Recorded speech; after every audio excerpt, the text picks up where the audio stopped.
भगवान विष्णु भगवान हर सोपानो भगवान ब्रह्मा मुक्ताख्या ब्रह्मचित्कला नमो ज्ञानेश्वरा निवृत्ती उदारा सोपान देवा मुक्ताबाई नमो त्रिभुवन पावने आद्यत्रय जननी देवाचे नमो सद्गुरु तुपया ज्ञान देवा नमो सद्गुरु सच्चिदानंद रूपा नमो सद्गुरु भक्त कल्याण मूर्ती नमो सद्गुरु भास्करा पूर्ण कीर्ती सेवेला गे सेवका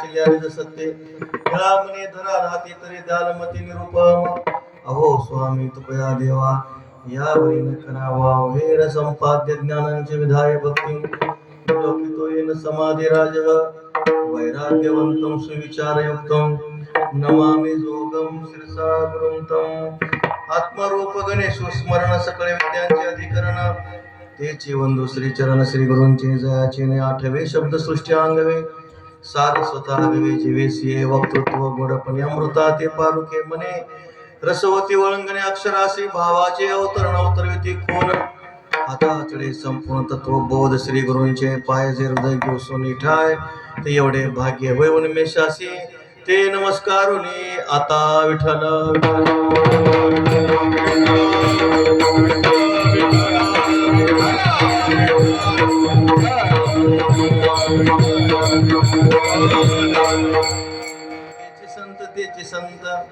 तेची संत ज्यांचा हेत विठ्ठली नेनती काही टाना टोना नामस्मरणा वाचुनी अखिल कोट ब्रह्मांड नायक कर्तुम अन्यथा कर्तुम सर्व शक्तिमान श्री रुक्मिणी पांडुरंगाच्या परम कृपेने आशीर्वादाने साधकांचे मायबाप ज्ञानियांचे शिरोमणी भगवान सद्गुरु श्री ज्ञानोबराय पंढरीरायाचे प्रेम भांडारी भक्त शिरोमणी श्री संत नामदेवराय पैठण निवासी शांती ब्रह्म श्री संत एकनाथ महाराज वैराग राग रसिक जगद्गुरु श्री तुकोबराय आणि सकल संत मांदियाळी त्यांच्या परम कृपेने आशीर्वादाने दरवर्षी भगवत चिंतनाचा नामचिंतनाचा असणारा उत्सव त्यामध्ये माझ्या वाट्याला प्राप्त झालेली सेवा गोड असा श्री तुकोबरायांचे एकनिष्ठ सेवक एकनिष्ठ भक्त असणारे श्री निळोबाराय महाराज पिंपळनेरकर यांचा 4 चरणाचा संतपर प्रकरणातील अभंग आहे. विठ्ठल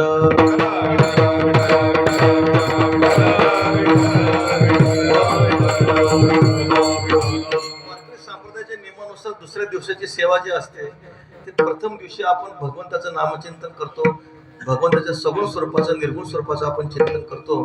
विशेषत्वानं कालचा दिवस हा महान पर्वकाळ होता वैष्णवांच्या जीवनामध्ये. पर्व विशेष भागवत धर्मी नरसिंह जयंती रामनवमी वामन जयंती जन्माष्टमी उत्तमोत्तमी शिवरात्र अशा प्रकारचे नरसिंह जयंतीचा कालचा हा पर्वकाळ होता. काल आपण भगवान नरसिंहांच्या प्रकटतेची कथा जी आहे श्रवण केलेली आहे आणि कर्मप्राप्त असल्यामुळं जगद्गुरु श्री तुकोबरायांचे एकनिष्ठ सेवक असणारे श्री निळोबाराय महाराज यांचा साधू पुरुषांचा महिमा सांगणारा अभंग आहे. संतांचा महिमा दुसऱ्या दिवशी सांगावा, नंतर मग ज्ञान वैराग्य जे काही उपदेशपर आहेत ते अभंग घ्यावे. जागरच्या दिवशी मागणीपर अभंग असावा आणि शेवटच्या दिवशी मात्र काला प्रकरणातील हा अभंग असावा असा संप्रदायातला दंडक आहे. विठ्ठल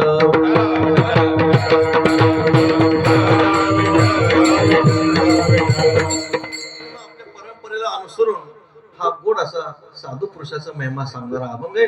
आपल्या जीवनामध्ये साधू पुरुषाचा महिमा हा आपल्याला कळला पाहिजे. साधू पुरुषाचा महिमा आपल्याला कळला नाही तर आपली जीवनामध्ये आपली ऊर्ध्वगती जी आहे ती ऊर्ध्वगती होणार नाही महाराज. आपली जी काही परमार्थातली जी काही उत्तम अवस्था आहे, सिद्ध अवस्था आहे, सिद्ध अवस्था आपल्याला प्राप्त होऊ शकणार नाही. म्हणून आपल्या जीवनामध्ये साधू पुरुषाचा महिमा कळणं अत्यंत महत्वाचं आहे. साधू वस्तू जवळ असून भागत नाही, त्या वस्तूचा महिमा कळणं अत्यंत महत्वाचं आहे. विठ्ठल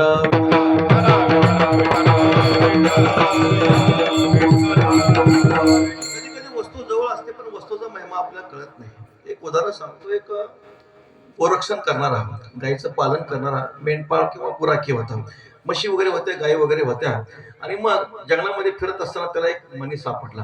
तो मणी खूप मोठा रत्न होता, पण त्याला त्या रत्नाचं ज्ञान नव्हतं. त्याला वाटलं काचाचा काहीतरी तुकडा आहे. आणि मग त्याला एक छिद्र दिसलं. त्याने काय केलं, दोरा घेतला, त्या मण्यातून वळवला, तो म्हशीच्या गळ्यामध्ये घातला. ती म्हस एकदम सुंदर दिसू लागली. आता म्हैस सुंदर दिसू लागल्यामुळे त्याने काय केलं, म्हशीचा चारा पाणी वाढवला. म्हशीलाही आनंद झाला. आपलाही चारा पाणी वाढला, आपली तब्येत सुधारू लागली. पण तो जो रत्न होता, त्याचा जो मणी होता, तो काच मणी नव्हता, तो रत्न होता.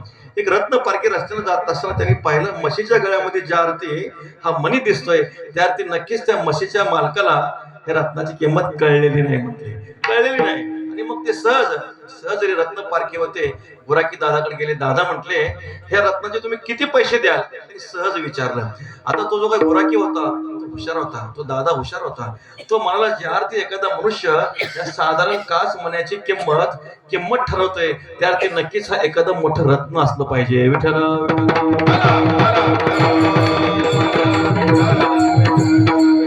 काय केलं, तो दोरा तोडला, तो रत्नाचा जो काही मणी आहे खिशामध्ये घातला. आता रत्नाची किंमत किती असणार आहे सांगा मला.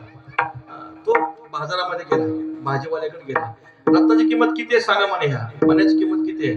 भाजीवाला होता, तो म्हणाला, काय 2-4 मेथीच्या पिंड्या आम्ही जास्त देऊ म्हणे, जास्त फार आम्ही काय करणार नाही.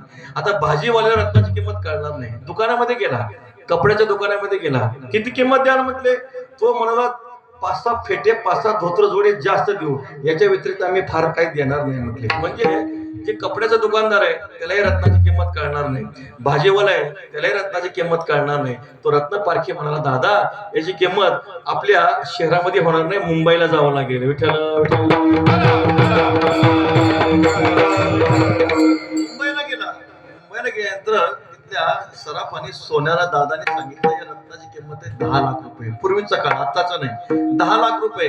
जेव्हा 10 लाख रुपये अशी किंमत त्या दादाला कळाली, ते येताना कपाट घेऊन आला. घरामध्ये कपाट ठेवलं. ती जे रत्न आहे, कपाट उघडलं, कपाटामध्ये आणखी छोटं कपाट असतं, त्या कपाटामध्ये ठेवलं, त्याला कुलूप लावलं आणि ती चावी आपल्या खिशात ठेवली. विठ्ठल मला सांगा, जेव्हा ते रत्न म्हशीच्या गळ्यामध्ये होतं तेव्हाही 10 लाख किंमत होती, आणि जेव्हा ते कपाटामध्ये आलं तेव्हाही 10 लाख किंमत होती. फरक केव्हा पडला? वस्तूचा महिमा ज्ञात झाला, त्या वस्तूविषयी आदर बुद्धी निर्माण झाली. विठ्ठल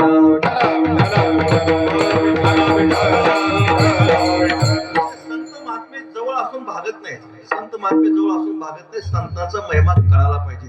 आपल्या संतांचा महिमा कळाला, आपण त्यांच्या जवळ जाऊ, त्यांच्या चरणाची सेवा करू, त्यांना आपण शुद्ध महाराज सांगतात, तुझं बोलावे संतांशी. संतांना आपल्या अंतकरणातला भाव प्रकट करावा, आणि मग संतांना आपल्या अंतकरणातला भाव प्रकट केला, संत आपल्याला उपदेश करतील. त्या उपदेशावर आपण विश्वास ठेवून आपण जर तसे वागलो, आचरणाची पद्धत ठेवली, तर आपलं आत्मकल्याण झाल्याशिवाय राहणार नाही. पण त्यासाठी संतांचा महिमा करणं अत्यंत महत्वाचं आहे. महाराज सांगतात, संतांचा महिमा तो बहुदुर्गम, शाब्दिकाचे काम नाही येते. शब्द ज्ञानी पुरुषाला संतांचा महिमा कळत नाही. बहुत दुधड झाली म्हैस गाय, किती जरी जर्शी गायनं दूध दिलं तरी गावरान गाय होऊ शकते का महाराज? गावरान गायची बरोबरी होऊ शकत नाही महाराज, होऊ शकणार नाही. तसं किती जरी शब्द ज्ञानामध्ये मनुष्याने प्रभुत्व प्राप्त करून घेतलं, संतांचा महिमा कळेल असं मात्र नाही.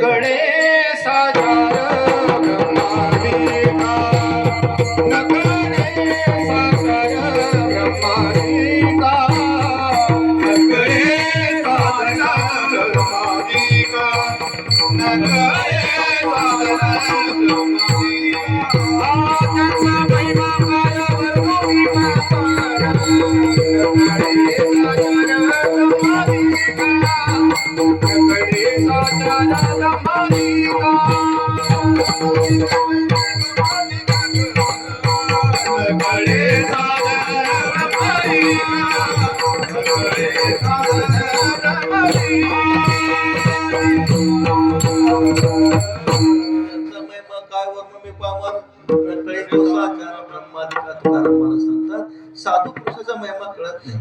शब्द ज्ञानी पुरुषाला साधू पुरुषाचा महिमा कळत नाही. त्याच्या पुढे चला, योगी आहे. योगी जरी असला तरी योग्याला ते साधू पुरुषाचा महिमा कळतो का हो? योग्याचं वर्णन करताना ज्ञानोबाने 6व्या अध्यायामध्ये खूप गोड वर्णन केले. महाराज सांगतात, स्वर्गी चालवच ऐके मनोगत ओळखे मुंगेचे चाले तरी की पाऊल न लगे. माऊली सांगतात तो पाण्यावरून जाऊ लागला तरी त्याला पाण्याचा स्पर्श होत नाही. स्वर्गात काय चाललंय ते कळतं. मुंगीच्या मनातला भाव त्या योगी पुरुषाला कळतो. ऐके देह होय सोन्याचे, ते योगी पुरुषाचा देह सोन्याचा होतो. एवढ्या सिद्धी त्याला प्राप्त होतात. एवढ्या जरी सिद्धी प्राप्त झाल्या तरी त्या योगी पुरुषाला संतांचा महिमा कळत नाही. जर योग्याला संत महात्मे कळाले असते तर चांगदेव महाराजांना ज्ञानोबराय कळाले नसते का हो महाराज? जर चांगदेव महाराजांना ज्ञानोबराय कळाले असते तर चांगदेव महाराज वाघावर बसून आलेच नसते. विठ्ठल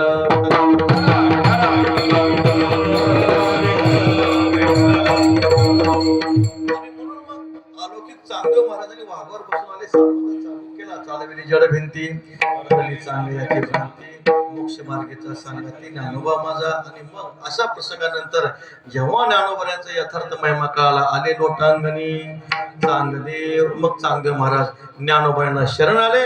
चांगदेव महाराजांनी आत्मा ब्रह्मांडात नेला, पण माझा आत्मा ब्रह्मरूप आहे असं चांगदेव महाराजांना ज्ञान नसल्यामुळं त्यांना भगवान श्री ज्ञानोबऱ्यांची शरणागती करावी लागली. सांगण्याचं तात्पर्य योगी पुरुषाला सुद्धा संतांचा महिमा कळत नाही. पुढे चला, योग्याच्या पुढे आजान सिद्ध देव आहेत, पितृदेव आहेत. आजान सिद्ध देवाला ज्यांना ह्या सिद्धी सहज प्राप्त असतात. योगी पुरुषाला अष्टांगाने योग साधना करून समाधीचा अभ्यास करून त्या सिद्धी प्राप्त होतात. पण आजान सिद्ध जे देव आहेत त्यांना ह्या सर्व सिद्ध्या आपोआप प्राप्त असतात. असे जे आजान सिद्ध देवता आहेत त्यांना तरी संतांचा महिमा कळतो का हो महाराज? त्यांनाही संतांचा महिमा कळत नाही. पहा, इंद्र आहेत. इंद्र हत्तीवर बसून चालले होते. ऐरावत नावाचा हत्ती आहे. आणि बसून जात असताना समोरून ब्रह्मनिष्ठ दुर्वास मुनी आले. आल्यानंतर इंद्र खाली उतरले, नमस्कार केला आणि मग दुर्वास मुनीने आपल्या गळ्यातला हार इंद्राच्या गळ्यामध्ये घातला, पुढे निघून गेले. इंद्र ऐरावतावर आरूढ झाले. इंद्र काय म्हणतो, पहा हा ब्राह्मण आहे, कळतं का म्हणे माझा सत्कार कसा करायचा? साधी शाल घातली म्हणे, मी एवढा मोठा देवाचा देव, मी मला साधाच हार घातला, वाईट वाटलं. तो हार जो होता तो हार खाली टाकून दिला. हार काय केला? जो ऐरावत नावाचा हत्ती होता त्याच्या सोंडेमध्ये. आता मला सांगा, इंद्राला जर दुर्वास मुनीचा महिमा कळाला नाही तर त्या जड बुद्धीच्या पशुबुद्धीच्या ऐरावताला दुर्वास मुनीचा महिमा कळेल का हो? त्या ऐरावताने काय केलं, तो जो काय हार आहे सोंडीतून खाली टाकला, पायाने तोडवला. इतक्या दुर्वास मुनीने पाठीमागं वळून पाहिला, शाप दिला, तुझी संपत्ती समुद्रात पडेल. विठ्ठल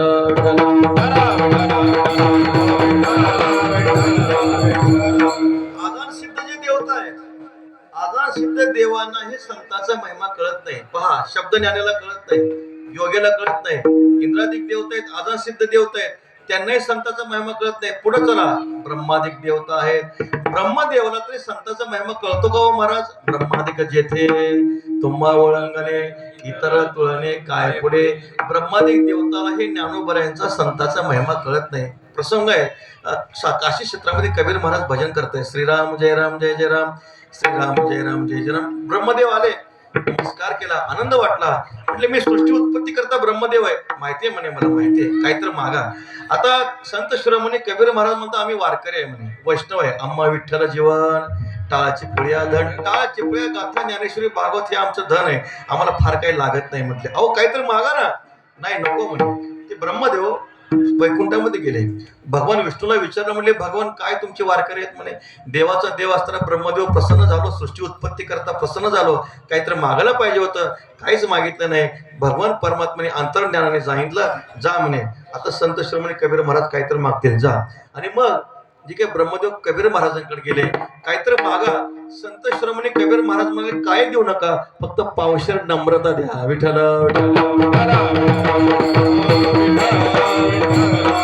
ब्रह्मदेवाने सृष्टीची उत्पत्ती केली, पण नम्रता काय माहितच नव्हतं मला. ज्याला सारखं दुसऱ्याच्या पाया पडून घ्यायची सवय लागली तो दुसऱ्याच्या पाया पडतो का महाराज? दुसऱ्याच्या पाया पडत नाही. प्रकार असा घडला गेला, महाराजांनी सांगितलं पावशेर नम्रता द्या म्हटले. आता पावशेर नम्रता कुठं शोधायची? गेले परत देवाकडे गेले. देवा पावशेर नम्रता म्हणजे काय? भगवंताने सांगितलं वैकुंठ लोकांपासून काशी क्षेत्रापर्यंत दंडवत घालीत जा म्हणजे नम्रता कळेल. वैकुंठ धामावून काशीपर्यंत दोटांगण घालीत घालीत आले. कबीर महाराज म्हणाले पावशेर मागितली तुम्ही 10 किलो दिले. विठ्ठल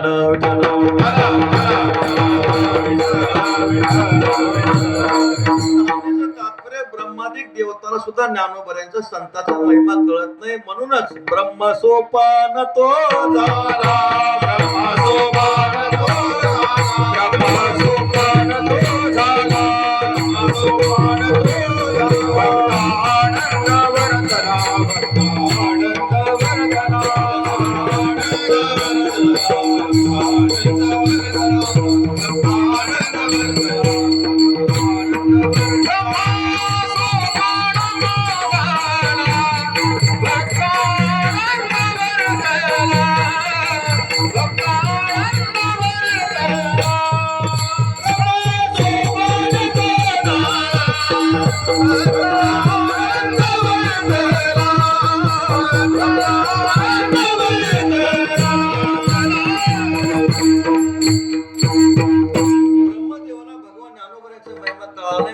ब्रह्मदेव सोपान देवाच्या रूपाने प्रकट झाले. श्री ज्ञानोबऱ्यांची सेवा केली. भक्त आनंद वर्तला. ब्रह्मादिक जाची वंदी मायावानी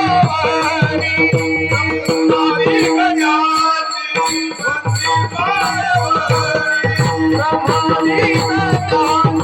वंदी मायावानी ब्रह्मादिक जाची वंदी मायावानी ब्रह्मादिक जाची वंदी मायावानी आपके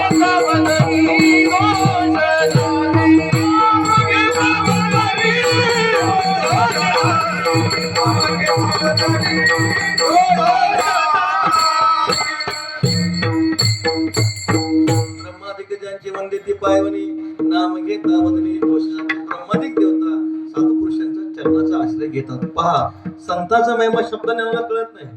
संतांचा महिमा योगी पुरुषाला कळत नाही.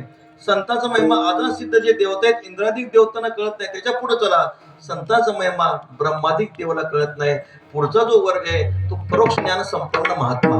परोक्ष ज्ञान संपन्न महात्मा आहे पण त्यांनाही संतांचा महिमा कळत नाही. परोक्ष ज्ञान म्हणजे सामान्य ज्ञान नाही. साधुत्वाची उपांत्य भूमिका म्हणजे परोक्ष ज्ञान आहे. अपरोक्ष ज्ञानामध्ये तो महात्मा गेला म्हणजे तो साधू झाला महाराज. पण अशा उपांत्य भूमिकेमध्ये जरी असला परोक्ष ज्ञानाचं वर्णन करत असताना पंचदशिकार सांगतात परोक्षम ब्रह्म विज्ञानम शाब्दम देशिक पूर्वकम बुद्धी पूर्वकृतम पापम कृष्णम दहती वन्यवत. परोक्ष ज्ञान काय करतं बुद्धी पुरस्सर केलेलं जे पाप आहे ते सर्व जाळून टाकतं. असा हा परोक्ष ज्ञानाचा महिमा आहे. पण परोक्ष ज्ञान संपन्न जरी महात्मा असला तरी सुरुवातीला संत महात्मा कळत नाही. तुका म्हणे अंगे वा येते आपण तरीचे महिमान करो येईल करो. अंगाने साधू झालं पाहिजे तेवढं आपलं सामर्थ्य नाही. मग काय करा ऐसेवर मे मज दावे नारायणा अंतरीच्या पुन्हा प्रगट होणी. देवर्षी नारद मुनी सांगतात महसंमस्तो दुर्लभ हा अगम्य हा अमोघश्य. दुर्लभ आहे. साधू पुरुषाची संगती अत्यंत दुर्लभ आहे. चंद्रामृत सुखे सेवावेल असता जाता नैवेद्य. आपल्या सर्वांना प्रमाण मिळत आहे. व्याघ्र सिंहाचं दूध प्राप्त होईल चंद्रामृत प्राप्त होईल पण महात्मा साधू पुरुषाची भेट होणार नाही. नको ते माणसं भेटतील महाराज. सकाळ सकाळी असं माणसं भेटतात अशी लोक दिसतात त्यांचं दर्शन झालं की दिवसभर जेवणच मिळत नाही. काय सांगायचं काय की नाही. प्रभाते नाव न घ्यावे माकडाचे तैसे अभक्ताचे सर्व काळ. अभक्ताचं दर्शन होतं महाराज. पण संत महात्मा भेटणं अत्यंत अत्यंत दुर्लभ आहे. तिळे तिळे पुण्य साचा पडे तरी बहुता जन्मी जोडे नाम तुझे वाचेशी आतोडे समागम घडे.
अत्यंत दुर्लभ आहे महाराज. संत महात्मा भेटणं अत्यंत दुर्लभ आहे. शैले शैलेन माणिक्यम मौक्तिकम न गजे गजे साधो नाही सर्वत्र चंदनम न वने वने. प्रत्येक पर्वतावर रत्न नाही सापडत, माणिक नावाचं रत्न नाही सापडत. मौक्तिकम न गजे गजे, प्रत्येक हत्तीच्या गंडस्थळामध्ये मोती नाही सापडणार. महाराज सांगतात चंदनम न वने वने, प्रत्येक जंगलामध्ये चंदन नाही सापडणार. येडी बाबा नक्की सापडेल, पण चंदन नावाचं जे झाड आहे ते कधी सापडणार नाही. साधो नाही सर्वत्र विरळा ऐसा कोणी. तुकाराम महाराज सांगतात संत महात्मा भेटणं अत्यंत दुर्लभ आहे. दुर्लभ हा अगम्य हा अगम्य हा.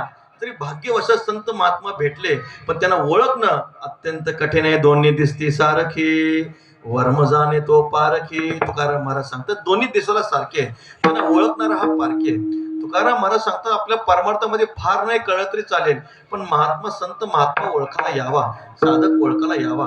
तुकोबऱ्याचं एक वचन आहे, जोहरी तोची जाणारे जाणे सिद्ध लक्षणे, वेळ स्वरूप भुले रे वर्दळ भूषणे. खरा जोहरी कोण आहे हो? ज्याला वारकरी कळतो, ज्याला वैष्णव कळतो, तो खरा जोहरी आहे. वेडा मनुष्य एक वरपंगाला भुलून जातो. काय बोलला असे वरल्या रंगा, संत श्रमणी चोखोबाला सांगतात. म्हणून दोन्ही दिसती सारखे आपला साधक महात्मा ओळखायला यावा. तुकाराम महाराजांचं एक वचन आहे, दोन शेजारी शेजारी बसलेले आहेत, दोघांच्या हातात माळे आहेत, दोघांनी डोळे लावलेले आहेत, पण तुकाराम महाराज म्हणतात त्यातला एक जप करतो आणि एक झोप घेतो. पण नेमका झोप कोण घेतो आणि जप कोण करतो? वर्म जाणे तो पारखी, एक ध्यानी करे ती जप, एक बैसोनी घेती झोप. दोघं दिसायला सारखेच आहे, दोघांच्या हातात माळे आहेत, दोघांनी डोळे लावलेले आहेत, पण एक झोप घेतोय आणि एक जप करतोय. ओळखायला येणं अत्यंत कठीण आहे. आपल्याला वर्म कळलं पाहिजे. स्वानंद सुख निवासी श्री गुरु जोग महाराज सांगायचे, म्हणायचे, आपण जर व्यवहारामध्ये पाहिलं, माता माऊली संक्रांतीच्या दिवशी बाजारामध्ये जातात, तर घट असतो, घट मडकं असतं. पण ते मडकं घेताना त्या माता माऊली काय करतात माहिती आहे आपल्याला? वाजून बघतात, कच्चं आहे का पडकं पक्क आहे वाजून बघतात, त्यामध्ये पाणी घालून बघतात, गळते का नाही ते बघतात. तसं दुकानदार म्हणतो, आई 10 रुपयाचं मडकं एवढं काय तपासून बघताय? अशी आई म्हणते, अरे तू काय खोटा पैसा घेणार आहे का? तू खोटा पैसा जसा घेणार नाही तसं आम्ही कच्चं मडकं सुद्धा घेणार नाही. व्यवहारातली एवढी साधी वस्तू जर आपण तपासून पाहत असू, तर ज्यांच्या सहवासात आपल्याला परमार्थ करायचा आहे त्यांना सुद्धा आपण ओळखलं पाहिजे. शुद्ध कसोनी पहावे, वरीला रंगानं भुलावे, तुका म्हणे घ्यावे, जया नये तुटी ते. एक लोकांचा स्वभाव तुकोबऱ्यांना माहिती आहे. एक श्लोक आहे, गतानुगतिके लोके न लोक हा पारमार्थिक हा वालुका लिंग मात्रेनं गतम्य ताम्र भाजनम. पर्वकाळ होता, गोदावरीच्या तटावर सगळे ब्राह्मण स्नानाला आले होते. एका ब्राह्मणाकडे तांब्या होता, पंचपात्र होतं. म्हटलं एवढ्या गर्दीमध्ये ते कुठे ठेवावं, ओळखायला यावं म्हणून स्नानाच्या पूर्वीच वाळू उकरली, त्यामध्ये ते पंचपात्र तांब्यात ठेवलं, वर ओळखायला यावं म्हणून महादेवाची पिंड तयार केली. शेजारच्या ग्रस्तांनी पाहिलं, आज ब्राह्मण देवाने आंघोळीच्या पूर्वीच लिंग तयार केलेलं आहे. याचा अर्थ आजच्या पर्वकाळाला आंघोळीच्या पूर्वीच लिंग तयार केलं पाहिजे. ते ब्राह्मण देवा स्नानाला गेले. इकडं स्नान करून येताना त्यांनी पाहिलं, याने लिंग केले, दुसऱ्याने, मग तिसऱ्याने केलं, चौथ्याने केलं, अशा 100 पिंडी तयार झाल्या. तो ब्राह्मण येऊन बघतो, तांब्या कुठे आहे? पिंडीच पिंडी. विठ्ठल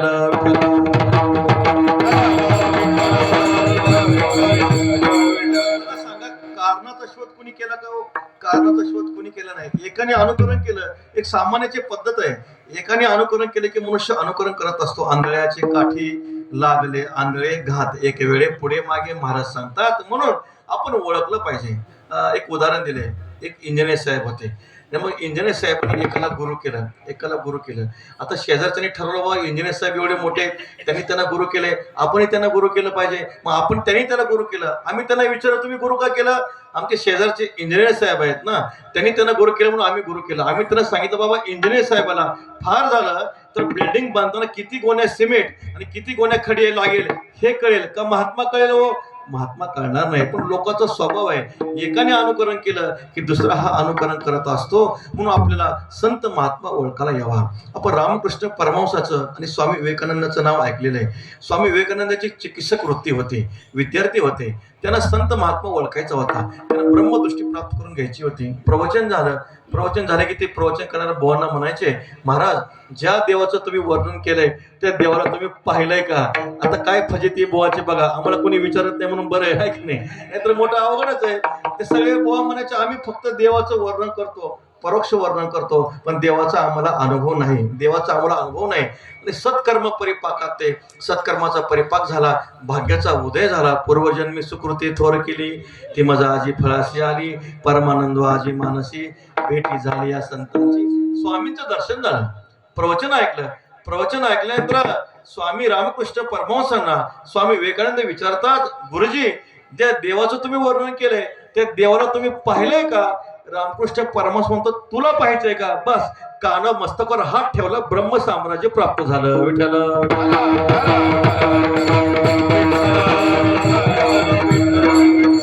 स्वामी विवेकानंद चिकित्सक होते. म्हटले मी एवढ्यावर थांबणार नाही, गुरुची परीक्षा बघणार म्हटले.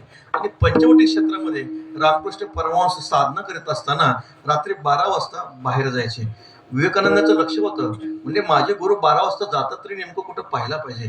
आणि मग पाठीमाग त्यांच्या हळूच जायचे. त्यांना असं दिसलं स्वामी रामकृष्ण परमहंस भगवती काली मातेच्या मंदिरामध्ये जाऊन 12 वाजता ध्यान करायचे. विठ्ठल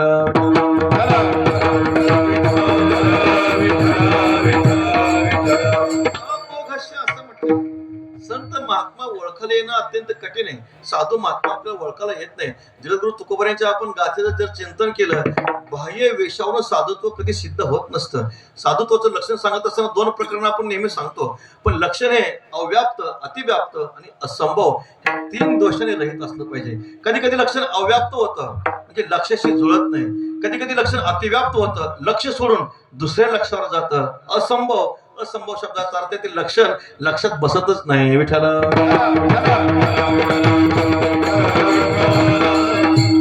2 लक्षण आहेत, बाह्य लक्षण, अंतर्लक्षण. बाह्य लक्षण म्हणजे काय? गोपीचंदन ओटी, तुळशीच्या माळा, हार मिरवती गळाळे. गोपीचंदनाची ओटी आहे, तुळशीच्या गळ्यामध्ये हार आहे, बाह्य लक्षण आहे. पण याच्यावर साधुत्व सिद्ध होतं असं नाही. गळ्यामध्ये माळ घातली तर माळकरी होईल, साधू होणार नाही. महाराज काय तुकोबारायांचं भाषण आहे. आता वारी आलेल्या वारीमध्ये आपल्याला अनुभवाला येतं, पहाटे सगळं उठून काय टँकर जाणार असते, आंघोळ करून नित्यनेम उरकून आपल्याला जायचं असतं, दिंडीला लागायचं असतं, गडबड असते आणि मग सगळ्यांची पळापळ असते. मग आपण काय करतो, महाराज आंघोळीला निघतो, आपले जवळचे माणसं जवळ नसतात, ते बाहेर गेलेले असतात. मग एखादा वारकरी दिसतो, मोठ्या मुद्रा असतात, मोठ्या गंध असतात, 10-12 मोठमोठ्या माळा असतात, वाटतं खूप मोठा महात्मा आहे. आणि सांगतो, बाबा बरं झालं भेटला म्हणे, आता मी स्नान करून येतो, हा सदरा मी तुमच्याजवळ ठेवतोय, पण तुम्हाला म्हणून सांगतो बाबा लक्ष ठेवा, 10,000 खिशामध्ये आहेत म्हटले. तो म्हणतो काय काळजी करू नका, स्नान करून या. स्नान करून येईपर्यंत तुमचं जे काही सदरा आहे मी खूप चांगल्या प्रकारे संरक्षण करतो. आणि तो जेव्हा वारकरी आंघोळीला जातो, आंघोळ करून 5 मिनिटात येईपर्यंत जागेवर तो दुसरा वारकरी गायब होतो. विठ्ठल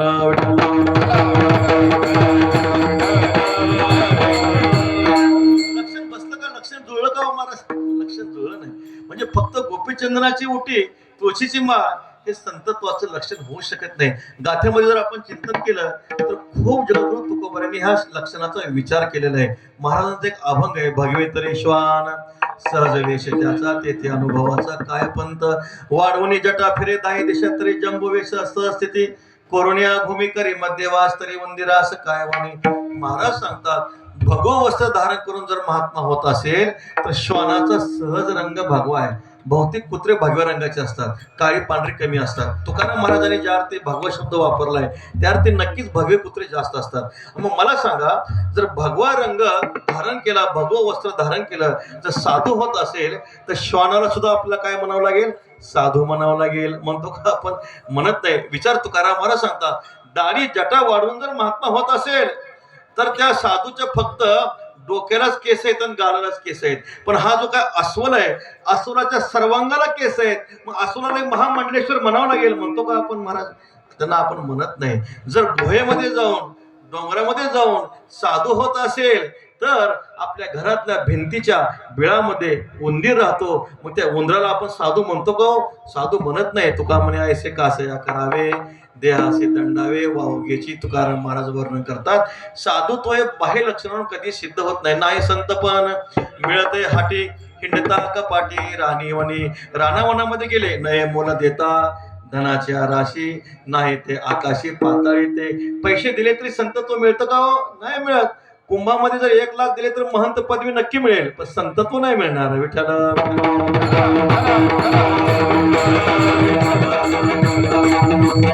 संतत्व हा वृत्तीचा भाग आहे, संत हा कुठल्याही आश्रमामध्ये असू शकतो, कुठल्याही वर्णामध्ये असू शकतो. गृहस्थी संत असू शकतो, ब्रह्मचारी असू शकतो, वानप्रस्थी असू शकतो, संन्यासी असू शकतो, तो कुठल्याही ब्राह्मण क्षत्रिय वैश्य शूद्र कुठल्याही वर्णाचा असू शकतो, कुठल्याही आश्रमाचा असू शकतो.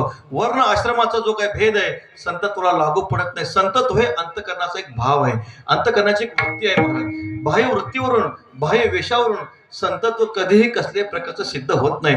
एक तुकाराम महाराजांचा एक मोठा अभंग सांगतो, माझ्या विषयाला पूर्णत्व देतो. तुकाराम महाराज म्हणतात, नव्हते ते संत करिता कवित्व, संताचे ते आप्त नव्हती संत. कवित्व केलं तरी संतत्व सिद्ध होत नाही. आज घरोघरी कवी झालेत. महाराज सांगतात, कवीश्वराचा तो आम्हाशी विटाळ. कवीचा आम्हाला विटाळ आहे म्हणे. का? प्रसाद ओंगळ चिवड येते. काय दंभाची आवडी बहिरट आंधळे, शेवटाशी काळे होईल तोंड. तुकोबऱ्यांच्या काळात सुद्धा अशी कवी होते, आहे की नाही. सालू मालू सारखे कवी होते. तुकोबऱ्यांचं वचन घ्यायचं, आहे की नाही. मोडोदनी संतांची वचने करीती आपणा भूषणे. म्हणजे तुकोबऱ्यांचं पद घ्यायचं आणि आपलं नाव लावून टाकायचं. असे जे कवी आहे, तुकाराम महाराज म्हणतात, असं कवित्व केलं. त्या कवित्वाचा तुकाराम माझे निषेध केला. नव्हते ते संत करिता कवित्व. कवित्व असावं, पण कवित्व असताना त्या कवितेमध्ये मधुरपणा असला पाहिजे. नुसता मधुरपणा नको, त्याच्यामध्ये परतत्वाचा स्पर्श असला पाहिजे. काही काही माणसं बोलतात, असं बोलतात, इतकं असं लागतं, ते ऐकताना वाटतं मोकळे मन, रसाळवाणी नाही रटाळवाणी. असं वाटतं कीर्तन कधी संपतं असं वाटतं. रटाळ असतं, झोप लागल्याशिवाय राहत नाही. गद्यामध्ये बोलतात, पद्यामध्ये बोलतच नाही. सगळं गद्यामध्ये भाषण असतं त्यांचं. माणसाला ते ऐकताना जड वाटतं. पण काय काय माणसं गोड बोलतात, साहित्यिक लोक असतात, खूप गोड बोलतात, पण त्यांच्यामध्ये त्या बोलण्यामध्ये परतत्वाचा स्पर्श नसतो. म्हणून तुकाराम महाराजांनी सावधान केले, मधुरावाणीच्या नका पोटभरी जाल यमपुरी भोगावया. काय काय माणसं खूप गोड बोलतात, पण त्यामध्ये श्रद्धेचा अभाव असतो, भावनेचा अभाव असतो. मग वाचे भरवे कवित्व वा, कवित्वी बरवे रसिकत्व, रसिकत्वी परतत्व स्पर्श जायचा. वाचे या ठिकाणी कवित्व असावं, नुसतं कवित्व नको, त्यामध्ये रसाळपणा असावा, गोडवा असावा. नुसता गोडवा नको, त्या प्रेमामध्ये गोडव्यामध्ये परब्रह्माचा स्पर्श असावा. विठ्ठल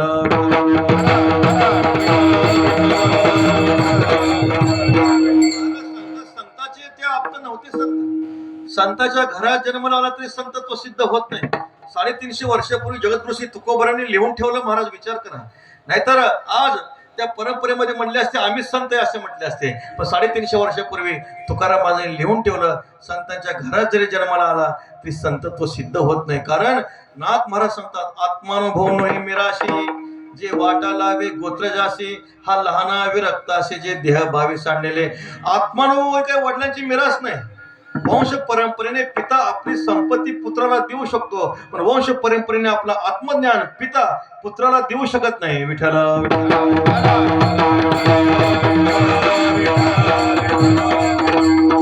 वेश चालत नाही, आडनाव चालत नाही. आडनावाचे संत असतात. आमच्या पटाला एक आडनाव नावाचे संत आडनावाचे होते. आता आडनाव संत असले म्हणजे संत होतील का हो महाराज? संत होत नाही. इथं वेश चालत नाही. आता आमचा वेश संताचा आहे म्हणून आम्ही काही संत आहोत का हो महाराज? महाराज सांगतात, बाहेरला वेशे झाकले तो बरे जैसे. महाराज सांगतात बाहेरचा वेश बरा आहे म्हणे, पण आत काय काही लोकांना कळत नाही. आत काही लोकांना कळत नाही म्हणूनच बरे, म्हणून लोक जवळ बसतात, नाही तर कोणी बसणार पण नाही. विठ्ठल बाहेरले वेशे आत जैसे तैसे झाकले तो बरे, पोट भरे तेने वेशे. तुकाराम महाराजांनी वर्णन केलेलं आहे. इथं वेश चालत नाही, इथं आडनाव चालत नाही. कुणी भोपळा धारण केला संतत्व सिद्ध होतं का हो? भोपळा धारण केला तरी संतत्व सिद्ध होत नाही. माळा मुद्रा धारण केल्या तरी संतत्व सिद्ध होत नाही. वनामध्ये तीर्थाटन केलं तरी संतत्व सिद्ध होत नाही. शेवटी तुकाराम महाराजांनी नाईलाजाने सांगून टाकलं, नव्हती ते संत करिता कीर्तन, सांगता पुराणे नव्हती संत. कीर्तन केलं, पुराण सांगितलं तरी संतत्व सिद्ध होत नाही. अर्थ उलटा करू नका. संत महात्मे साधू महात्मे कीर्तन प्रवचन करतात, पण जे जे कीर्तन प्रवचन करतात ते संत असतात असं नाही. विठ्ठल कीर्तन करी शितरी कीर्तन गावोसे, वैष्णव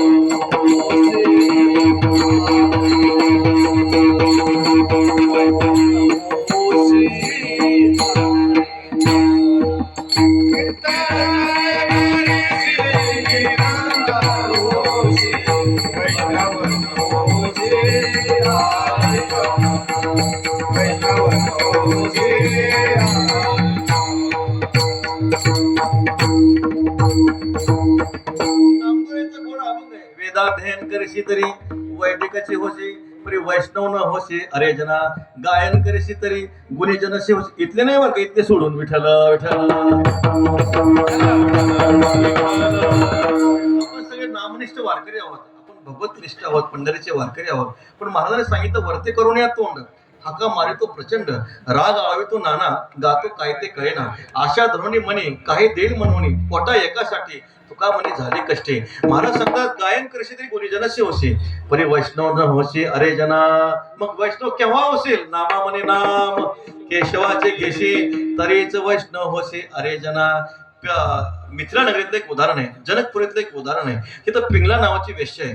ती पिंगला नावाची वेश्या संध्याकाळच्या वेळेला अशा प्रकारे परपुरुषाची वाट बघते, पण भगवंताची कृपा होते. कोणीही परपुरुष येत नाही. परपुरुष न आल्यामुळं तिच्या मनामध्ये वैराग्य निर्माण होतं. तिच्या मुखातले शब्द आहेत आशा ही परमम दुःखम नैराश्यम परमम सुखम. किती माझ्यावर देवाची कृपा झाली. देवाने माझ्या अंतःकरणात जी तृष्णा आहे, आशा आहे, ती आशा घालून टाकली. ती पिंगला म्हणते संतम समीपे रमण प्रतिप्रदम वित्तप्रदम नित्यमिमम विहाय कामदम दुःख भयादि शोक मोहप्रदम तुच्छमहम भजेज्ञा. संतम समीपे सत वस्तू माझ्या हृदयामध्ये असताना मी अकामी पुरुषाची इच्छा करत होते म्हणे. माझ्यावर किती मोठी देवाची कृपा झाली. संतम समीपे संत शब्दाचा उच्चार केलाय. संत म्हणजे काय? संत शब्दामध्ये सत धातू आहे. सत धातू ब्रह्मवाचक आहे. मग संत कोणाला म्हणा? ज्यांनी आसार देहाचा निराश करून सत्तत्वाशी ऐक्य संपादन केले त्याला संत म्हणा. महाराज सांगतात तुका म्हणे नाही निरसला देह तो वरी आघेवे संसारिक. ब्रह्मचारी असला तरी संसारिकच आहे. जोपर्यंत देहाचा निराश होत नाही तोपर्यंत महाराजांनी सांगून ठेवलं देहाच्या निरसने पायजे आठाया माझे ऐशी काया जवळ नव्हे. जोपर्यंत ह्या आसार देहाचा निराश होत नाही आणि सत्वस्तूशी ब्रह्मवस्तूशी ऐक्यभाव प्राप्त होत नाही तोपर्यंत तो संत होऊ शकत नाही. भगवान सद्गुरु श्री निळोबाराय महाराज साधू पुरुषाचं लक्षण दुरुक्तीनं अभंगाच्या पहिल्या चरणात सांगतात. तेजी संत तेजी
तेजी संत तेजी संत ज्यांचं हे तर विठ्ठली श्री निळोबाराय महाराज साधू पुरुषाचं लक्षण सांगतात. दुरुक्तीनं सांगतात. आदरात दुरुक्ती.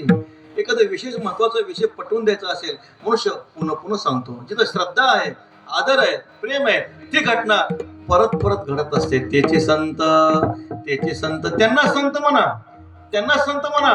कुणाला? ज्यांचा हेत विठ्ठली हेत नाम आवड, ज्यांच्या बुद्धीचा निश्चय, ज्यांचा हेतू फक्त परमात्मा मय्येव मना धस्व मय बुद्धिम निवेशे किंवा मय्यर्पित मनोबुद्धीर यो मत भक्त समे प्रिय. ज्यांनी मन आणि बुद्धी परमात्मा चरणी समर्पित केलेली आहे त्याला संत म्हणा. ज्यांचा हेत विठ्ठली श्री निळोबाराय महाराज सांगतात ज्यांच्या आवडीचा विषय फक्त परमात्मा झालेला आहे. विषय येतो त्यांचा झाला नारायण नावडे जनधन माता पिता. एक विषय तो सकाळांचा हरी त्याच्या आवडीने आवडी तरी अंध बैरे प्रेत लोकाचारी त्यांची कीर्ती गायली पुराणांतरी. हो त्यांना फक्त देव आवडतो. देव सोडून दुसरं काय आवडत नाही. आपल्यालाही देव आवडतो, संतांनाही देव आवडतो. पण संतांच्या आवडण्यामध्ये चकार आहे. संतांना देवच आवडतो आणि आपल्याला देव आवडतो. किती महत्वाचा चकार आहे पहा. चकार काय करतो? अन्याची व्यावृत्ती करतो. आपल्याला देव आवडतो आणि संतांना देवच आवडतो. देव सोडून दुसरं काय आवडत नाही. याचा अर्थ देव आपल्याला आवडतो याचा अर्थ आपल्याला दुसरे भरपूर आवडतं. काय काय आवडतं आपल्याला? आपल्याला घर आवडतं, सत्ता आवडते, संपत्ती आवडते, ऐश्वर्य आवडतं, गाडी आवडते, बंगला आवडते. कुठे जागा शिल्लक राहिली तर मग आपल्या देवा आवडतो. म्हणून महाराज सांगतात वैष्णव तो जया अवघी देवावरी माया तुझ वाचून केशवा अनुरागणे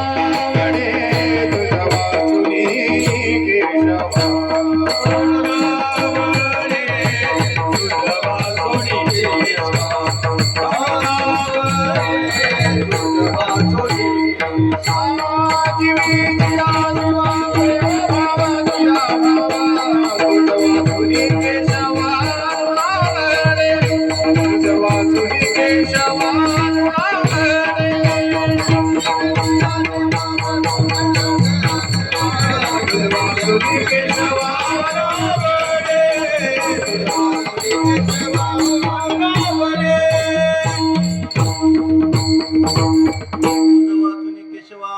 तुझी अनु वाहिन गा देवराया बहु आवडसे जेव्हापासून या प्रेम संतांचं देवावर आहे महाराज. अवघी देवावरी माया. अवघी म्हणजे संपूर्ण परमात्म्यावर माया आहे, प्रेम आहे. माया शब्दाचा अर्थ प्रेम. सर्व भावाने सर्व भाव आहे माझं तू वशी प्रमाण ऐशी तुझी अनु वाहत असे. तुका म्हणे तुझं विकला जीव भाव कळलं तो उपाव करी आता. तुका म्हणे माझं तुझी आवड असे सर्व भावे विषयी पांडुरंग देवा सर्व भावाने आम्हाला तूच परमप्रिय आहे. पतिव्रते जैसा व्रतार प्रमाण अम्मा नारायण तैशा परी सर्व भावे लोभे आवडे धन अम्मा नारायण तैशा परी. ज्यांचा हेत विठ्ठली ज्यांचा हेत विठ्ठली अनन्य भाव सांगत असताना भक्तिशास्त्रामध्ये असं सांगितलं अन्य आश्रयानाम त्याग हा अनन्यता. अन्य आश्रयाचा त्याग करा. अन्य आश्रयाचा त्याग करून फक्त ज्यांचा आश्रय परमात्माचा आहे महाराज. अन्य आश्रयामध्ये परत दोन प्रकारचा आश्रय आला. एक जडाचा आश्रय आहे, एक चेतनाचा आश्रय आहे. जडामध्ये परत दोन प्रकार आले. जडामध्ये द्रव्याचा आश्रय आहे, क्रियाचा आश्रय. क्रियेमध्ये परत दोन प्रकार आले, एक बहिरंग क्रिया आणि एक अंतरंग क्रिया. आपण चिंतन करतोय अन्य आश्रयाचा त्याग करा म्हणजे ती अनन्यता आहे, म्हणजे ती परमात्म्याविषयी परमप्रेम आहे. मग त्या आश्रयाचा त्याग करत असताना जड आश्रय आहे, चेतन आश्रय आहे. जडामध्ये परत दोन प्रकार आहेत, द्रव्याचा आश्रय आहे आणि एक क्रियेचा आश्रय. द्रव्याचा आश्रय संत महात्मे करतात को महाराज. शेवटच्या चरणामध्ये ते आलेलंच आहे. संत महात्मे द्रव्याचा आश्रय करत नाही. सोने आणि माती आंबा समान आहे चित्ती द्रव्याच्या मागे कळी काळाचा लाग म्हणून या संघ खोटा त्याचा. संत महात्मे द्रव्याचा आश्रय करत नाहीत. आपण द्रव्याचा आश्रय करतो. माणसाला वाटतं का नाही योगक्षेम वहाम्यम ते बँकेचं ते वाक्य असतं, ब्रीद वाक्य असतं. मग बँकेमध्ये ते काय फिक्स डिपॉझिट ठेवलं माणसाला वाटतं म्हातारपणामध्ये नक्कीच ते पैसे उपयोगाला येणार आहेत. म्हणजे आपण आश्रय केला म्हणजे याचा अर्थ तसं ठेवणे असं आमचं म्हणणं नाही. फक्त अनासक्त असावं संकल्पावी माया संसाराची. म्हणजे संत महात्मे द्रव्याधिकाचा आश्रय करत नाहीत. संत महात्मे क्रियेचं जर आपण चिंतन केलं, जडाचं आपण जर चिंतन केलं त्यामध्ये अंतरंग क्रिया आणि बहिरंग क्रिया. बहिरंग क्रिया म्हणजे पोट भरण्याची क्रिया. संत महात्मे पोट भरण्याच्या क्रियेचाही उद्योग करत नाहीत. प्रारब्धेची भरे पोट तुका करीना बोभाट अन्नमान धन हे तो प्रारब्धा अधीन अन्न आच्छादन स्थिर करून मन ठेवी पायी. तुकाराम महाराज सांगतात प्रारब्धानं आपल्या देहाचं भरण पोषण होणार आहे, पण तेवढा आपला विश्वास नसतो. आपला विश्वास कमी पडतो. देवाने काम करायच्या आधीच आपण काम करून घेतो म्हणून देव आपलं काम करत नाही.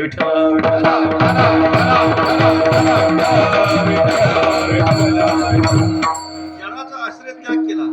चेतनामध्ये परत सामान्य चैतन्य आणि ईश्वर चैतन्य. सामान्य चैतन्यामध्ये जीव आला. माता पिता बंधू बहिणी कोणी न पावते निर्वाणी इष्ट मित्र स्वजन सखे हे तो सुखाचे मांडणी एकला मी दुःख भोगी. म्हणजे चेतनामध्ये हे जे वर्ग आहेत हे आपल्याला आश्रय नाही, आपला हे स्वीकार करू शकत नाही, आपलं जे काही दुःख घालू शकत नाही. परत ईश्वर चैतन्य आहे. ईश्वरामध्ये ब्रह्मादिक देवता इंद्र देवता आपलं दुःख घालू शकत नाहीत महाराज. म्हणून इंद्रादिक देवताची आपण शरणागती करू नये, ब्रह्मादिक देवताची आपण शरणागती करू नये. करत असताना फक्त सर्वस्वी प्रेम कुणावर असलं पाहिजे? ब्रह्मांड नायक श्री पंढरीनाथ परमात्म्यावर असलं पाहिजे, ज्यांचा हेत विठ्ठली आवड. आता ज्ञानोबराने 16 अध्यायामध्ये खूप गोड चिंतन केलंय. ज्ञानोबराय सांगतात पाषाणाची माथा हांडी फुटली पार्था जीवित तैसे सर्वत्र कुटके झाले. डेरा आहे, डेरा दगडावर फोडला काय होतो? तुकडे तुकडे होतात. तसे आपल्या चित्ताचे तुकडे तुकडे झालेले आहेत. एका चित्तामध्ये द्रव्य आहे, एका चित्तामध्ये सत्ता आहे, एका चित्तामध्ये संपत्ती आहे, बँक बॅलन्स आहे, जागा आहे, गाडी आहे, घर आहे, पुत्र दारा धन आहे. कुठे राहिली शिल्लक जागा तर कोपऱ्यामध्ये आपण देवाला जागा देतो. अशा आपल्या चित्ताची विभागणी झाली. एक भंगलिया चित्ता न एकाशाने सांदिता श्री तुकोराम महाराज वर्णन करतात. एक उदाहरण आहे. एक महात्मा होते आणि एक महात्मा भजन करीत असताना एक भगवान परमात्मा प्रसन्न झाले, भगवान शंकर प्रसन्न झाले.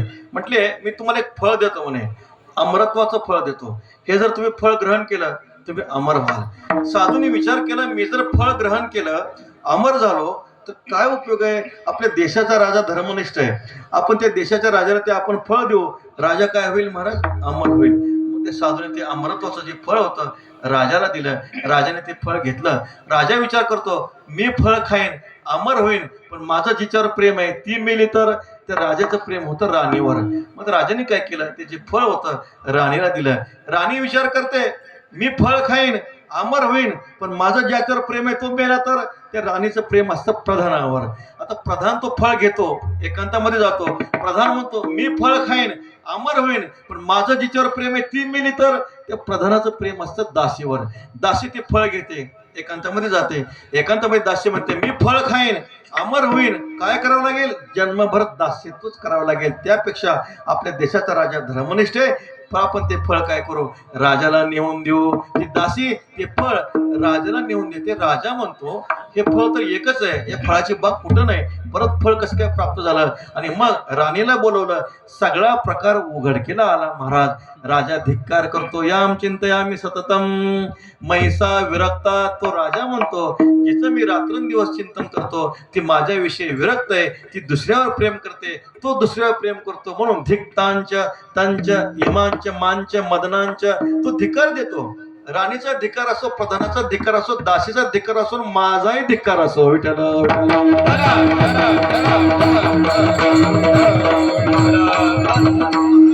जीवित तैसे सर्वत्र कुटके झाले, आपल्या प्रेमाची विभागणी झाली. आपलं सर्वस्वी प्रेम परमात्म्यावर नसतं.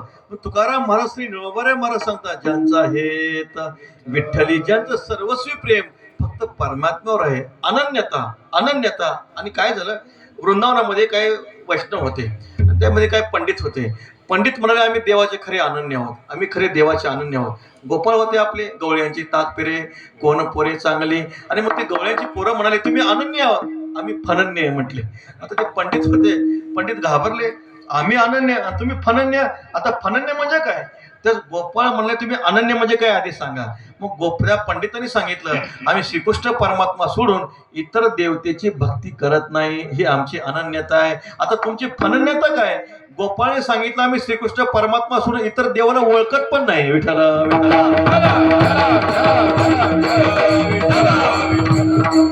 बया माझा पंढरीराव, जो या देवांचा आहे देव इंद्रचंद्र महेंद्र यातेची पूजिती, श्रुतीशास्त्री ते यातेची सविती, महासिद्ध मुनी ध्यानी आराधिती, निळामुनी तो हा जोडला सांगाती. व इंद्राधिक देवता ज्या देवाची पूजा करतात, श्रुतीशास्त्र ज्या देवाचं स्तवन करतात, ऋषीमुनी ज्या देवाचं ध्यान करतात, तो आमचा परमात्मा आहे. ही खरी अनन्यता आहे. इतर देवाला जाणणं सुद्धा नाही महाराज. आम्ही परमात्मा पांडुरंग परमात्मा सोडून इतर देवाला ओळखत पण नाही. ज्ञानेश्वरीमध्ये खूप सुंदर 13व्या अध्यायामध्ये चिंतन आलेले आहे. मै चानन्य योगेन भक्तिराव अभिचारिणी भक्ती म्हटलेले आहे. मिळवणी मिळतचे असे समुद्री गंगाजळ जैसे मी होणी तैसे सर्वस्व भजते. सूर्याच्या होणं होई जे का सूर्या सवेशी जायचे, हे विकले पण साजे प्रभेशी जेवी. पाणीयाची भूमिके पाणी तळपे कौतुके, ते लहरी म्हणती लौकिके यरवे ते पाणी. पहा सूर्याची किरण सूर्याशी किती अनन्य आहे. भगवान सूर्यनारायण उदयाला आल्यानंतर ते किरण फाकतात, भगवान सूर्यनारायण अस्ताला गेल्यानंतर ते किरण आपोआप भगवंतामध्ये लीन होऊन जातात. त्या किरणाची सूर्यनारायणाशी असणारी अनन्यता किती आहे पहा, विचार करा. महाराज वर्णन करतात ते पाणी आहे, समुद्रावर काय होत असते महाराज, अशा प्रकारे वाऱ्याचा संगम आला, ते पाणी उसळतं, उसळल्यानंतर आपण काय म्हणतो लाट आली लाट आली, पण ती लाट नाही ते पाणीच आहे. विठ्ठल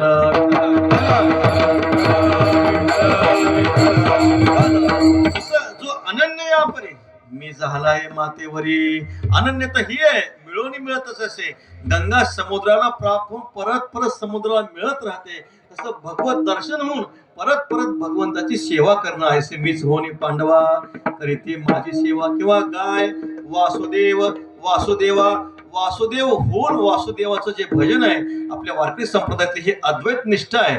अद्वैत भाव प्राप्त होऊन सुद्धा मग खांद्यावर पताका घ्यायची आणि पंढरीनाथ परमात्म्याची वारी करायची, ही खरी अनन्यता आहे. ज्यांचा हेत विठ्ठली. आडाने जो भक्त असतो अडाणी भक्त देवावर प्रेम करतो. कसा प्रेम करतो? ज्ञानोबाला सांगतात, कुणबट कुळवाडे तैसा आन आन देव मांडे. एखादा अडाणी शेतकरी असतो, हे पीक नाही जमलं की दुसरं पीक लावतो, तिसरं लावतो. तसा अडाणी भक्त काय करतो? ह्या देवाची उपासना करतो, नवस करतो. नवस पूर्ण नाही झाला, दुसऱ्या देवाकडे जातो, म्हणतो पहिल्या देवात काहीच राम नाही. विठ्ठल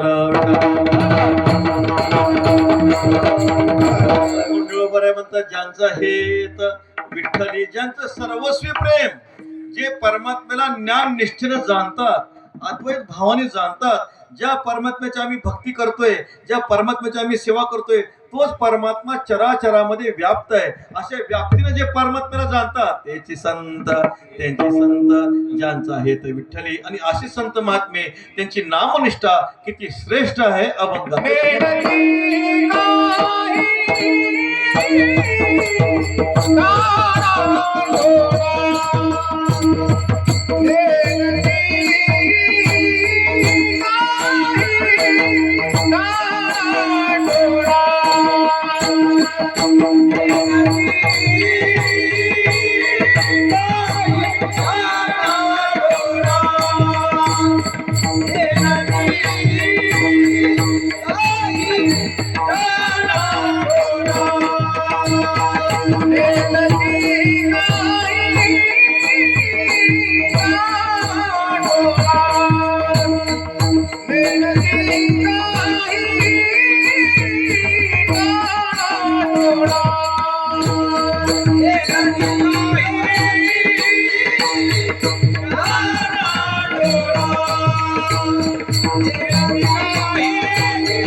काही टानाटोना नामस्मरणा वाचून, असे जे भगवत भक्त आहेत, संत आहेत, ते भगवंताचं नामस्मरण सोडून दुसरं काही टानाटोना जाणत नाही. टानाटोना म्हणजे कसल्याही प्रकारचा जादूटोना ते संत महात्मे जाणत नाही.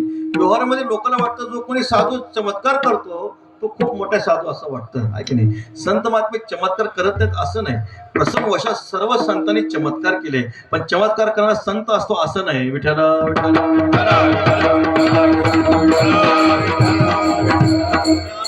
रेड्याच्या मुखातून वेद बोलवला. किती बोलवला? एक वेळा. का ज्ञानोबा म्हटले, चला चला तिकीट काढा रेड्याचा, आपण मुखातून वेद बोलवायचे, असं केलं ज्ञानोबाने? नाही म्हणत. भिंत चालवली माऊलीने. किती वेळा चालवली? फक्त एक वेळा चालवली. का चालवली? प्रसंग वशामध्ये हरली चांगयाची भ्रांती गर्भद्विजांचा हरविला. वेद बोलवण्याचं कारण आहे ब्राह्मणांचा, द्विजांचा गर्व परिहार करायचा होता. संत श्री चांगदेव महाराजांची जी भ्रांती आहे ती घालवायची होती. संत महात्मे चमत्कार करतात, प्रसंगवशात चमत्कार करतात. चमत्कार करणं हा संतांचा स्थायी भाव नाही, पण व्यवहारामध्ये चमत्काराला लोक खूप महत्व देतात. महाराज, चमत्कार असेल तर तो महात्मा आहे, चमत्कार नसेल तर तो महात्मा नाही, असं लोकांना वाटतं. मला सांगा, चमत्कार काय सिद्ध आहे का महाराज? चमत्काराचं जर आपण चिंतन केलं, तुकाराम महाराजांचं एक वचन आहे, 900 कन्या पुत्र होती तर एका कन्या लागे पती. महाराज सांगतात, जाणे हा विचार वैद्य वाचविते जीवा तरी कोण ध्याते देवा. आता चमत्कार कोण करणार आहे महाराज? संत महात्मा चमत्कार करू शकते. इतर जे लोक म्हणतात आम्ही चमत्कार करतो, तो चमत्कार नसतो, तो ढोंगी असतो. महाराज, संत महात्मेच जे अवतरिक साधू पुरुष आहेत ते संत महात्मे चमत्कार करू शकतात. इतर जर कोणी म्हणत असेल आम्ही चमत्कार करून दाखवतो, तो चमत्कार नाही, तो दंभ आहे, तो ढोंगेपणा आहे. महाराजांनी गाथ्यामध्ये खूप मोठा निषेध केला. असं एक वर्ण सांगतो आपल्याला. मच्छिंद्रनाथ आणि गोरक्षनाथ चालले होते, भिक्षा मागत चालले होते. गुरुजींनी सांगितलं, बाळ आज तो भिक्षा मागू नको म्हणे. मी आज भिक्षा मागतो. गावामध्ये आले, श्री गोष्टात्रे सांगितलं, गुरुजी तुम्हाला भिक्षा मागण्याची सवय नाही, जाऊ नका म्हणे. मी जातो. नाही म्हटले, मी जाणार भिक्षेला. श्री मच्छिंद्रनाथ गावामध्ये गेले. आता मच्छिंद्रनाथ आहेत महाराज, सामान्य आहेत का? मच्छिंद्र तयाचा मुख्य शिष्य. आणि त्याने घोषणा अशी केली, एक कटोरा आटा देंगा उसको ब्रह्म दिखाऊंगा. काय वाणी आहे महाराज, काय सामर्थ्य आहे, पुरुषार्थ सिद्धीच होती घेऊन या आपल्या हाती. महाराज कटोरा जर भरून दिला पिठाचा तर ब्रह्म दाखवेन. आता लोकांना साधू कळला का महाराज? ते म्हणाले, हा जर ब्रह्म दाखवत असेल तर गावोगावी भिक्षा का मागतो म्हणे? विठ्ठल विठ्ठल. लोकांची साधुत्वाची कल्पना किती भिन्न आहे. मच्छिंद्रनाथ संपूर्ण गावात फिरले, कोणीही कटोराभर पीठ दिलं नाही. माघारी आले.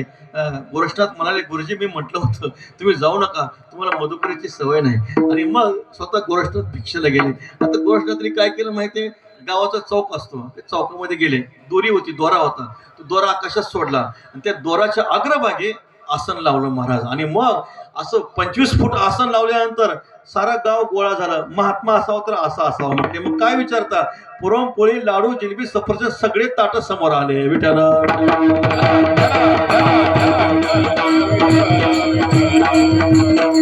संतत्व हे चमत्कारावर अवलंबून नाही महाराज. संत चमत्कार करतात, पण चमत्कार करणं हा साधू पुरुषाचा स्थायी भाव नाही. माऊलीने रेड्या बोलवला, माऊलीने भिंत चालवली, प्रसंगवशात चालवली महाराज. श्री ज्ञानोबा खरा चमत्कार काय हो? ज्ञानोबा खरा चमत्कार म्हणजे ज्ञानेश्वरी म्हणून मने काय वाचा, तो सेवक होईल याचा, तो स्वानंद साम्राज्याचा चक्रवर्ती करी. हा खरा ज्ञानोबाचा चमत्कार आहे. भगवती ज्ञानदेवी ग्रंथ आहे. ऐसा वाचेल जो कोणी जनी त्याशी लोटांगणी. महाराज सांगतात, एखादा मेलेला मनुष्य मेलेला मनुष्य कधी जिवंत होत नाही महाराज. मेलेला मनुष्य कधी जिवंत होत नाही. ब्रह्मदेवाच्या पाया पडला तरी मेलेला मनुष्य जिवंत होत नाही, म्हणजे ब्रह्मदेवाचा वशिला पण चालत नाही. पण ज्ञानोबा म्हणतात, जो ज्ञानेश्वरी ग्रंथाची सेवा करतो तो अमर होतो. विठ्ठल विठ्ठल.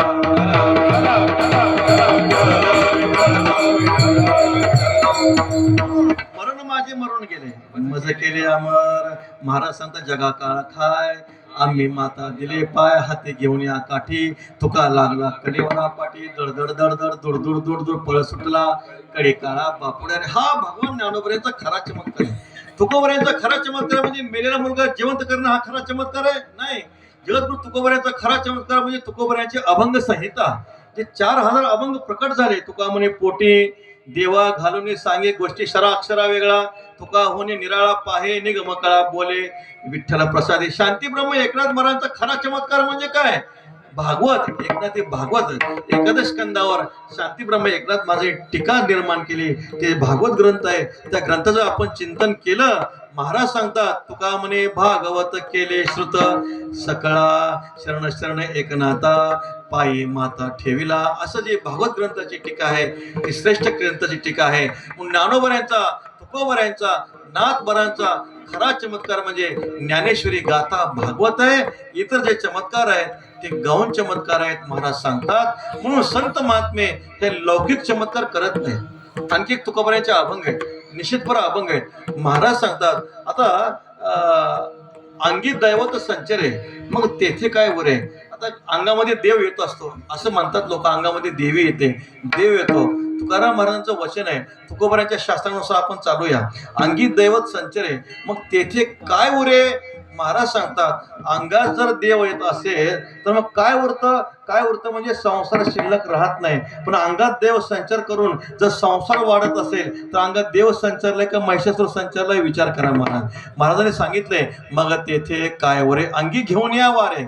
दया देती दया भक्त हाती सोट आहे, देवारा बैसुनी हलविती सुपे, ऐसी पापी पापे लिंपती ती, एकी बेकी नाय होतसे प्रचित, तेने लोक समस्त भुलतात ते तयाचे स्वाधीन, दैवते असते तरी का मरते त्यांची पोरे. तुका म्हणे पाणी अंगारा जयाचा, भक्त कान्होबाचा तोही नव्हे. काय काय लोक अंगारा देतात, तुकाराम महाराज म्हणतात भक्त कान्होबाचा तोही नव्हे. जगद्गुरु तुकोबाराने गाथ्यामध्ये सर्व लिहून ठेवलंय. म्हणून साधू पुरुषाचा खरा चमत्कार आहे ज्ञानेश्वरी गाथा भागवत. मला सांगा, भगवंताचं नामचिंतन केलं काय होणार नाही? काय नव्हे केले, काय नव्हे केले,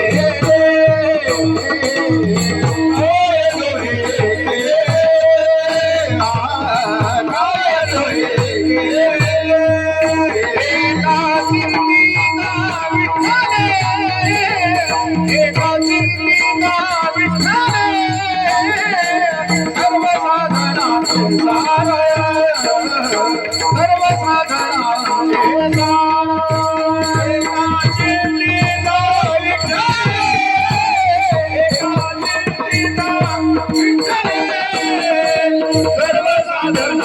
काय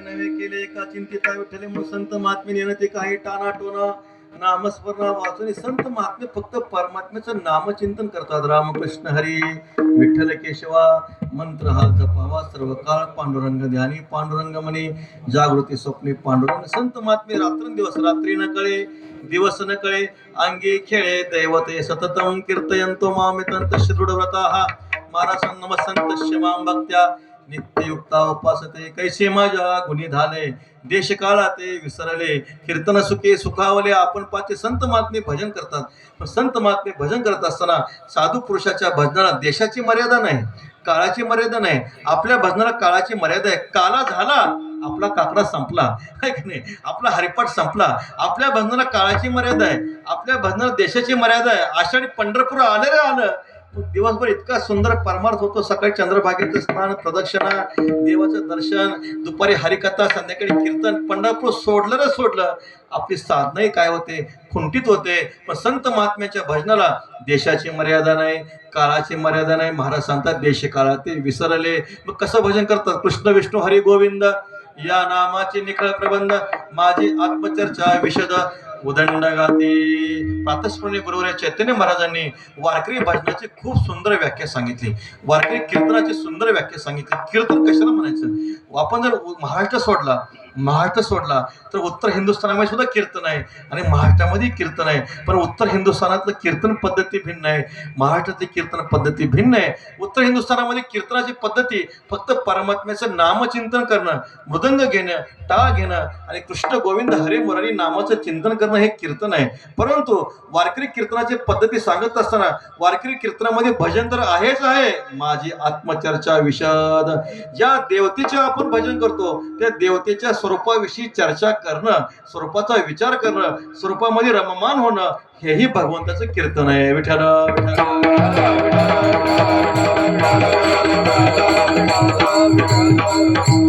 असे संत महात्मे काय करतात? परमात्म्याचं नामस्मरण करतात. नेणते काही टाणाटोना नामस्मरणा वाचून. नामस्मरण जर आपण केलं काय होणार नाही हो महाराज? सगळंच होणार आहे. काय नवे केले एका चिंतिता विठ्ठले. मग काय होणार आहे आम्हाला सांगा ना. न कळे ते कळो येईल ओगले नामे विठ्ठले एकाची या, न दिसे ते दिसो येईल ओगले नामे विठ्ठले एकाची या, न बोलो ते बोलो येईल ओगले नामे विठ्ठले एकाची या, न भेटे ते भेटो येईल आपण करिता चिंतन विठोबाचे. न दिसणारी गोष्ट परमात्म्याच्या नामाने दिसेल, न ऐकता येणारी गोष्ट परमात्म्याच्या नामाने ऐकता येईल, न बोलणारी गोष्ट परमात्म्याच्या नामाने बोलता येईल, न भेटणारी वस्तू परमात्म्याच्या नामाने भेटल्याशिवाय राहणार नाही. असं परमात्म्याच्या नामाचा महिमा आहे. अवघे होतील काया चिंतनी,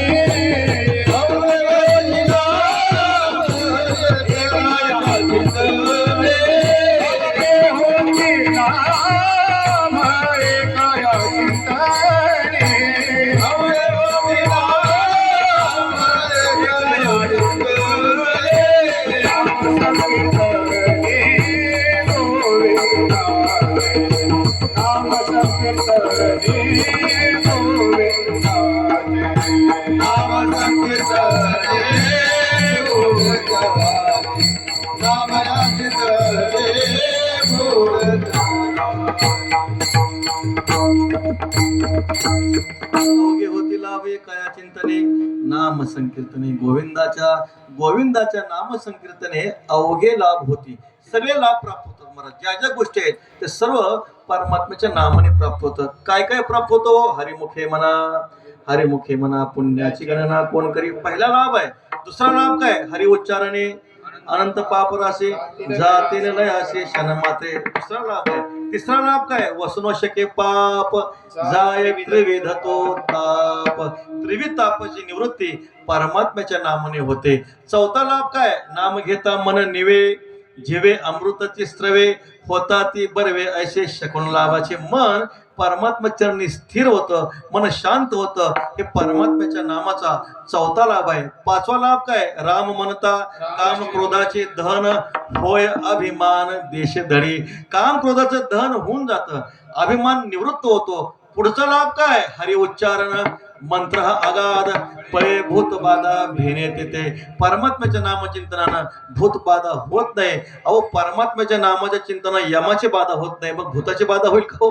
जिथं यमाची बाधा होत नाही तिथं भूताची बाधा होत नाही. आणखी काय लाभ आहे? तुका म्हणे नामापाशी चारी मुक्ती ऐसे बहुता ग्रंथी बोलेले. परमात्म्याच्या नामानं चार मोक्ष प्राप्त होतात. आणि सगळ्यात मोठा लाभ जर कोणता असेल, तुका म्हणे देव नामी नेदी भेटी म्हणे त्याचे होटी हो कुष्ठ होय. म्हणजे परमात्म्याच्या नामानं साक्षात परमात्म्याचं दर्शन होतं. विठ्ठल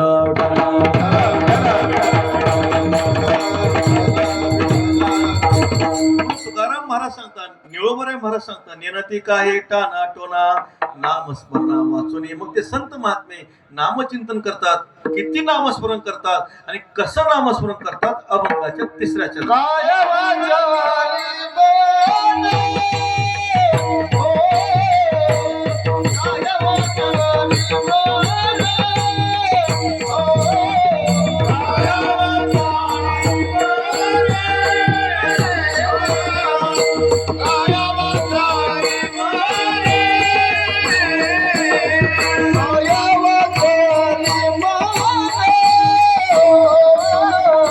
काय वाचाली बोले,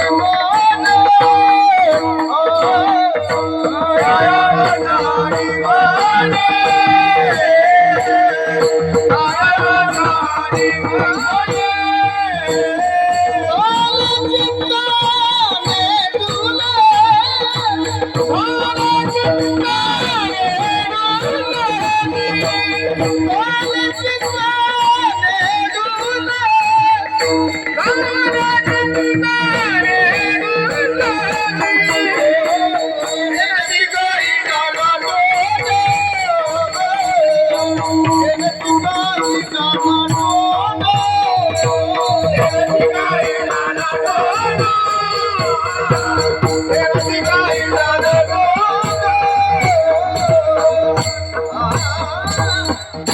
वाचाली बोले, चिंतने डुलती. संत महात्मा परमात्म्याच्या नामामध्ये शरीरानं वाणीनं मनाने रंगलेले असतात. एवामृत सुप्रिय नाम कीर्त्या जाता अनुराग द्रुत चित्त उच्चय हे हसत्य तो रोदिती रवती गायती उन्माद व नृत्यती लोक बाह्य हा गायनाचे उडे आपुलिया छंदे मनाच्या आनंदे आवडीने लाज भय शंका दुराविला मा. संत महात्मे भजन करतात, पण भजन करत असताना परमात्म्याच्या रंगामध्ये रंगतात. त्यांना देशाची शुद्धी नसते, काळाची शुद्धी नसते. शरीरानं वाणीनं आणि मनानं जयाचे वाचे माझे आलाप दृष्टीभोगी माझे चिरूप जयाचे मन संकल्प माझाचे वाहे माझ्या कीर्तीविन जयाचे रीती नाही श्रवण जया सर्वांगी भूषण माझी सेवा. संत महात्मे सेवा करतात, डोळ्याने देवालाच पाहतात, कानाने परमात्म्याची हरिकथा ऐकतात, वाचने परमात्म्याचे नामचिंतन करतात, हाताने परमात्म्याचं पूजन करतात, पायाने पंढरी क्षेत्राला पायी चालत जातात. काया वाचा मने धाले. आणि ते भगवत चिंतन करत असताना तृप्त होतात. चिंतने डुलती.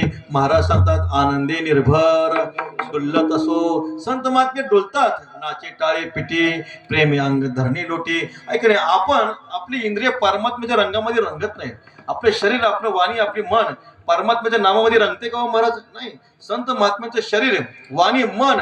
महाराज वाणीचं चिंतन करत असताना ज्ञानदेवा मौन जपमाळ अंतरी धरुणी श्रेयरी जपे सदा परा पश्यंती मध्यमाने वैखरी. आपण नामचिंतन फक्त वैखरी वाणीनं करतो, ते पण पूर्णत्वानं करतो असं नाही महाराज. हातामध्ये माळ घेतली रे घेतली, कधी झोप लागते कळतच नाही. काही काही लोक झोप लागावी म्हणूनच माळ घेतात. विठ्ठल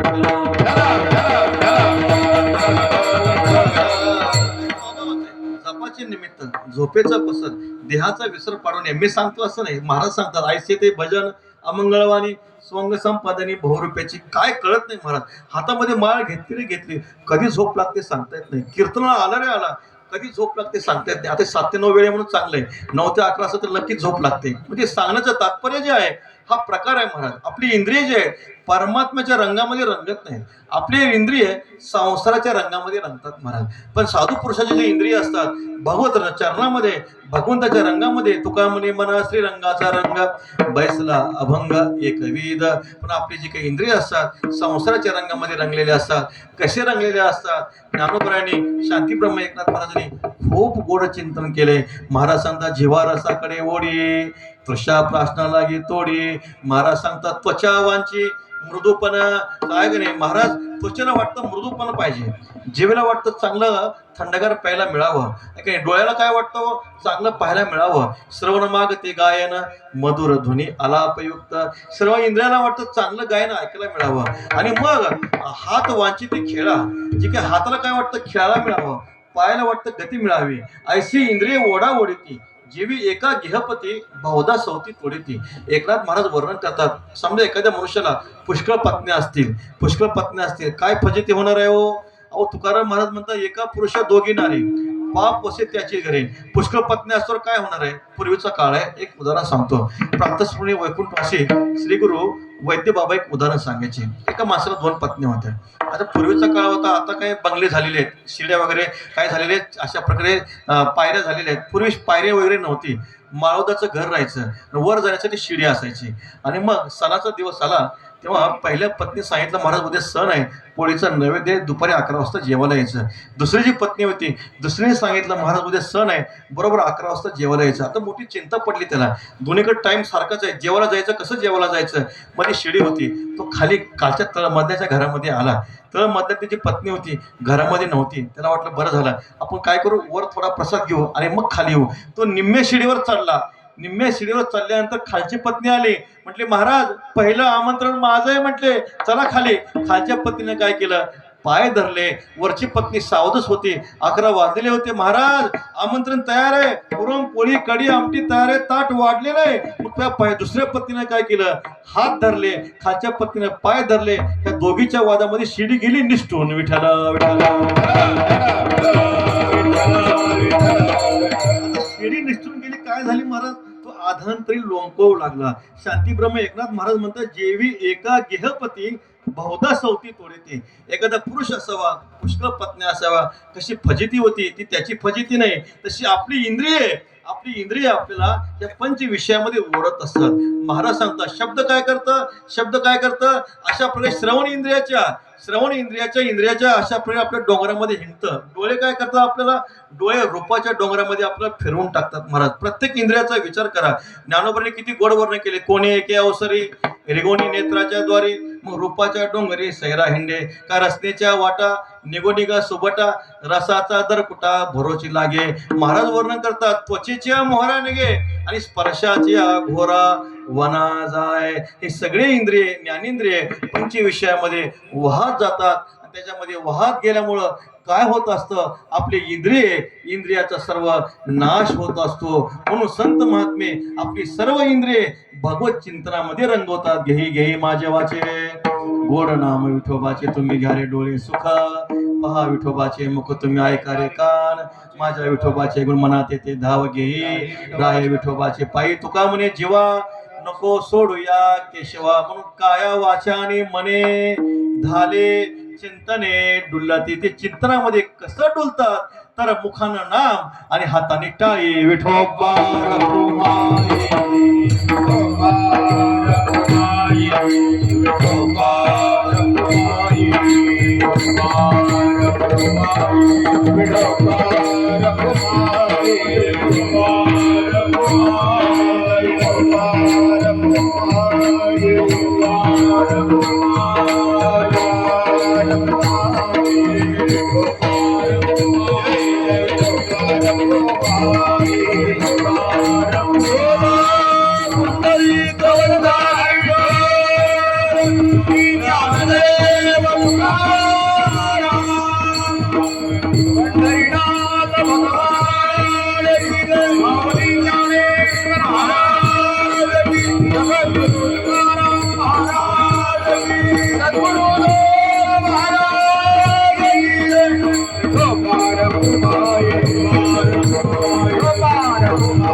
ज्यांचा हेत विठ्ठली नेनती काही टाना टोना नामस्मरणा वाचुनी काय वाचा आणि मने धाले चिंतने डुल्लती नेनती काही टाना टोना नामस्मरणा वाचुनी आणि भगवत नामाचे साधन करत असताना ते संत महात्म्याचे जे स्वरूप लक्षण आहे ते अभंगाच्या 4थ्या चरणात निळवणे विरक्त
विषयाचा साधू पुरुषांचा स्वरूप महिमा श्री बरोबर आहे. मला सांगता संत महात्मे कशी आहेत, विरक्त आहेत, त्यांना विषयाचं स्मरण नसतं.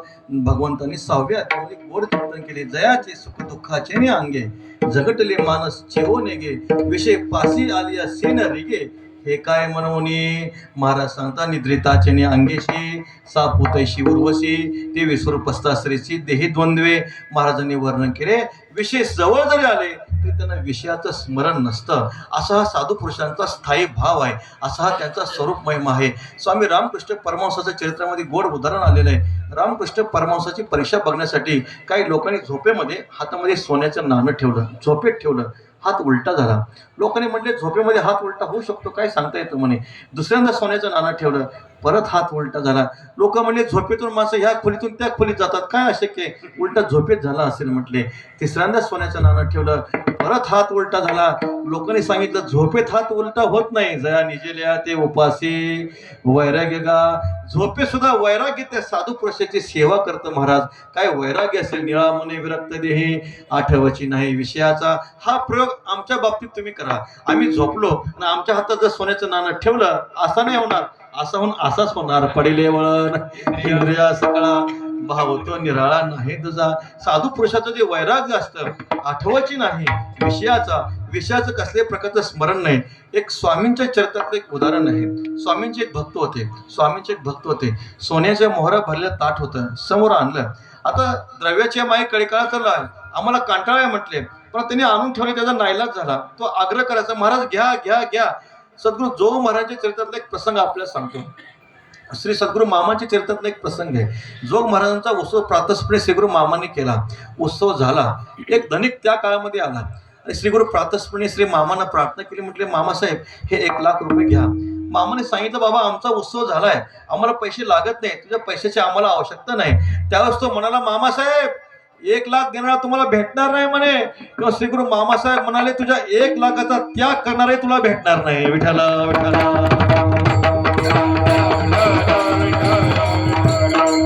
1,00,000 सामान्य नव्हे महाराज. कोट्यवधीच्या पुढे गेल्या. 68चा काळ आहे, 60 का 1960चा काळ विचार करा. कोट्यवधी रुपये झाले. पण ह्या महाराज सांगतात, विरक्त देही आठवची नाही विषयाचा. स्वामींना आग्रह केला, रामकृष्ण परमहंसांना आग्रह केला, घ्या घ्या घ्या. मोहराचं ताट भरलं होतं. ठीक आहे, ठेव म्हणे. आता माझी आज्ञा आहे, तू माझा शिष्य आहे ना, समोर गंगा वाहती आहे, जा म्हणे गंगेत नेऊन टाक. विठ्ठला विठ्ठला. साधू पुरुषाला विषयाचं स्मरण नसतं. एक तुकोबरांच्या चरित्रात एक कथा सांगतो आणि माझी सेवा संपवतो. महाराजांच्या घरी मेहुणे आले. मेहुणे आल्यानंतर आईसाहेबांना खूप आनंद झाला. घरामध्ये काही नव्हतं. उसनवारी केली, पुरणपोळी केली, खीर केली. सोमवारच या सांगायला काय हरकत नाही. नरसिंह जयंती काल झाली, काल उपवास होता, पण आज काही उपवास नाही. संध्याकाळी उपवास सोडायचा आपल्याला. आणि मग सुंदर काय केला, कढी आमटी सगळं केलेलं आहे. पण ते भावाच्या प्रेमामध्ये असं झालं, खिरीमध्ये साखर टाकायच्या आईसाहेब विसरल्या, कढी आमटीमध्ये मीठ टाकायचं विसरल्या. पंगत बसली, पुंडलिक वरदा झालं. तुकोबरायांनी खायला सुरुवात केली. मला वाटीवर वाटी अर्ध पातेलं रिकामं झालं. त्या मेहुण्याने खिरीचा घास खाल्ला, खिरीमध्ये साखर नव्हती. खीर पोटात जाईल का हो? कढी आमटीचा घास खाल्ला, त्यामध्ये मीठ नव्हतं, पोटामध्ये जाईल का हो? पण महाराज अर्ध पातेलं कमी झालं. आईसाहेब म्हणतात, ज्यांच्यासाठी खीर आमटी केली तो माझा भाऊ काही जेवत नाही. पण महाराजांचं वाटीवर वाटी चाललेली आहे. आईसाहेब म्हणतात, भाऊ जेवला नाही. पुंडलिक वरदा झालं. महाराजांनी हात धुतला, चिपळ्या घेतल्या, विना घेतला, तुळशी वृंदावनाजवळ झालं. रामकृष्ण हरी भजन सुरू झालं. रामकृष्ण हरी. आईसाहेब जेवायला बसल्या. भाऊ जेवला नाही. काय करावं, वाईट वाटलं होतं. भाऊ बसले, आईसाहेब जेवायला बसल्या. खिरीचा घास खाल्ला, साखर नव्हती. कढी आमटीचा घास खाल्ला, मीठ नव्हतं, तरीच माझा भाऊ जेवला नाही. ताड आईसाहेब तुकोबराकडे आल्या. तुकोबरांना वाटलं दुसरं जेवायचं आमंत्रण आलं की काय म्हटले. तेव्हा आईसाहेब म्हटले, दुसरं जेवायचं आमंत्रण नाही म्हणे, माझा भाऊ जेवला नाही ना. तेव्हा तुकोबराय म्हणतात, जिजाबाई तुझ्या भावाला भूक नसेल, मी काय करू म्हणे. आणि तसं नाही म्हणे, माझ्या भावाला भूक होती, मग का जेवला नाही? कारण कढी आमटीमध्ये मीठ नव्हतं, खिरीमध्ये साखर नव्हती. तुकाराम महाराज म्हणतात, जिजाबाई स्वयंपाक तू केला का मी केला? तुला टाकायला काय झालं होतं? तेव्हा जिजाबाई म्हणतात, महाराज स्वयंपाक मी केला, पण भावाच्या प्रेमामध्ये कढी आमटीमध्ये मीठ टाकायला, खिरीमध्ये साखर टाकायला विसरले. पण तुकोबराय प्रत्यक्ष तुम्ही जेवायला बसले होते, तुम्हाला काही कळलं नाही का?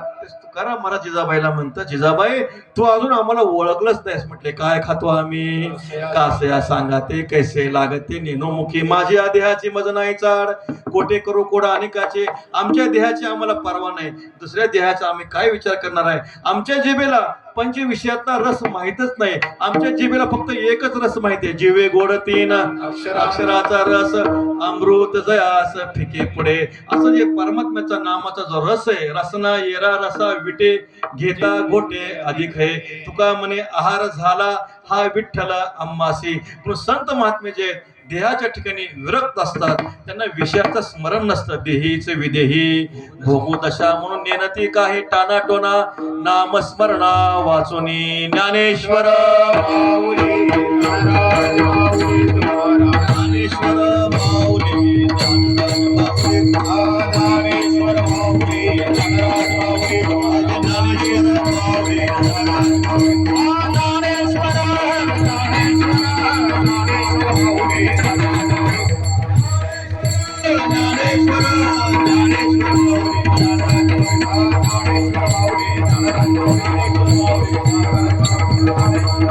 एकदम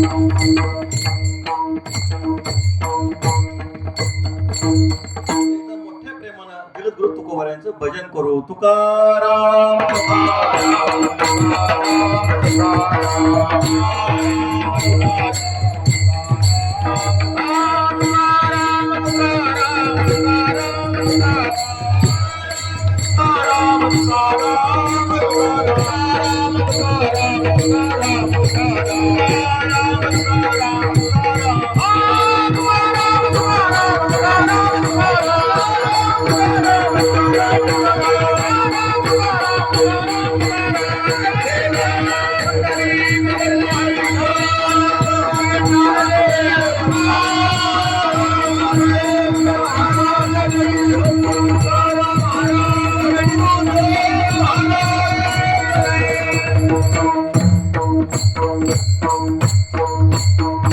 विठ्ठल